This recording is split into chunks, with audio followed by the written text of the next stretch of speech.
นับแต่วันที่11-17 เมษายน 2025 ทั่วประเทศเกิดมีอุบัติเหตุเกิดขึ้นแม่นทั้งหมด313รายส่งผลให้มีผู้เสียชีวิตแม่น26 คนพันเอกแก้วมาลาแสงทองห้องหัวหน้ากรมตำรวจจราจรกระทรวงป้องกันความสงบได้แถลงข่าวต่อสื่อมวลชนว่านับแต่วันที่11 ถึง 17 เมษายน 2025 ทั่วประเทศมีอุบัติเหตุเกิดขึ้นทั้งหมด313รายลดลงจากปีที่ผ่านมา3รายส่งผลให้มีผู้เสียชีวิต26คนถ้าเทียบใส่ปีผ่านมาแม่นลดลง7คนในนี้อุบัติเหตุเกิดขึ้นหลายกว่าหมู่แม่นอยู่แขวงจำปาสักเกิดขึ้น40รายห้องลงมาแม่นแขวงเวียงจันทน์38รายพาหนะเปเพหาห้อย38คันลดลง29คันคนได้รับบาดเจ็บหาห้อย21คนลดลง73คนถ้าเทียบใส่ปี2024สำหรับนครหลวงเวียงจันทน์มีอุบัติเหตุเกิดขึ้นทั้งหมด35รายลดลง2รายพาหนะเปเพ66คันลดลง12คันคนได้รับบาดเจ็บ30คนลดลง19คนเสียชีวิต2คนลดลง2คนประชาชนท่านเคารพระเบียบกฎหมาย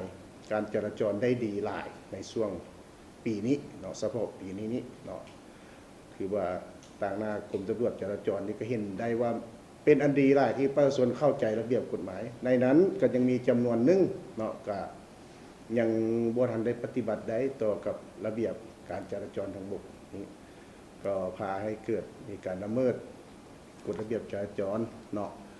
มันแสดงออกอยู่ในสถิติของพวกเรานี้ในระยะพวกเราได้ตั้งจุดกวดกาเนาะในขอบเขตทั่วประเทศนี่บริษัทพวกเขาได้เฮ็ดเวียกงานกวดกาบังคับใช้กฎหมายและเวียกงานโฆษณาไปพร้อมๆกันในนี้พวกเราได้โฆษณาทางสื่อมวลชนก็คือแนะนำการสัญจรภาคถนนได้ทั้งหมดแม่น174ครั้งเรามีจำนวนคนเข้าร่วมในจำนวนเกือบ 2,000 คนเนาะนอกนั้นพวกเราก็ได้ตั้งจุดกวดกาเนาะผ่านในจำนวน100 กว่าจุดนั่นแหละเนาะอยู่ในขอบเขตทั่วประเทศดังนั้นอยู่ในนี้ก็ได้พบเห็นผู้ล่วงละเมิดอยู่กวดรถทั้งหมดนี่10,000 กว่าคันเนาะคือว่าแล้วก็ได้พบเห็นผู้ล่วงละเมิดนี่223 คนในนั้นมีหญิง 2,162 คนเนาะได้ศึกษามุมนี่8,000 กว่าคนเนาะอันนี้เฉพาะในการพวกเขากวดเห็นการละเมิดจากนั้นเนาะก็มีจำนวนหนึ่งก็ได้ละเมิดกฎระเบียบจราจรและพาให้เกิดอุบัติเหตุซึ่งมันแสดงออกในช่วงปีใหม่ที่ผ่านมาแต่วันที่11หาวันที่17 เมษายน 2025 ที่ผ่านมานี้มีอุบัติเหตุเกิดขึ้นทั้งหมดในจำนวน7วันนี้313รายเนาะถ้าเทียบใส่ปี2024ที่ผ่านมาถือว่าลดลง3รายเท่ากับ 0.94% เนาะและในนั้นมีคนในพาหนะเปเพเนาะ538คันและลดลงถ้าเทียบใส่ปี2024ถือว่าลดลง29คันเท่ากับ 5.11% และผู้ได้รับบาดเจ็บ521คนถือว่าลดลงจาก2024นี่แม่น73คนเท่ากับ 12.28% และมีผู้เสียชีวิตในปีนี้แม่น7วันนี้26คนแล้วในนั้นมีหญิง7คนถ้าเทียบใส่ปี2024แล้วลดลง7คนเท่ากับ 21.21%พาหนะร่วมเกิดอุบัติเหตุที่เกิดขึ้นหลายและพาให้เสียชีวิตแม่นเกิดจากรถจักรต่ำรถจักร86รายเสียชีวิต3คนรถจักรต่ำขนยาง14รายเสียชีวิต3คนรถจักรล่มเอง14รายเสียชีวิต5คนรถจักรต่ำรถบรรทุก7รายเสียชีวิต2คนรถจักรต่ำรถยนต์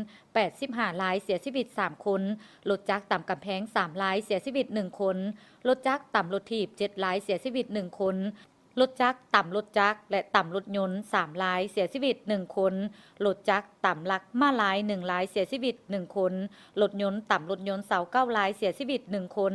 รถยนต์ปิ้นเอง10รายเสียชีวิต1คนรถยนต์ต่ำขนยาง6รายเสียชีวิต2คนรถยนต์ต่ำลักมาลาย2รายเสียชีวิต1คนรถบรรทุกต่ำเฮือน1รายเสียชีวิต1คน